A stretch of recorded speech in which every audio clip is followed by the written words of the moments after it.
وجنبه كمان بيس ليلي الفاريكيتد. ده ايه اللي انا فيه ده ايه كده؟ رايك؟ البيس ليلي الفاريجيتد ده برضه من النباتات الجميله قوي. وعلى فكره النبات ده بيتكلم. النبات ده لما بيعطش هتلاقيه سقط ورقه يعمل ورقه كده.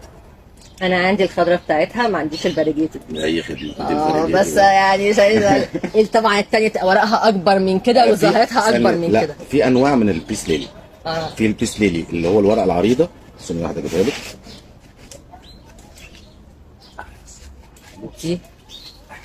دي الورقه العريضه. ايوه دي تمام. وفي البيس ليلي برضو اللي هي الورقه الرفيعه. زهره. في بتطلع زهره كبيره قوي عندي في الهواء. دي الورقه اللي هي البونجو. دي اللي ظهرتها كبيره، بس دي عشان دي لسه بصراحه يعني النبات ده سقط ظهره، فدي اول تزهيره بتاعته. لسه عشان كده الزهره بتاعته صغيره. ايوه حبتين ثلاثه كده. تزود تصميم.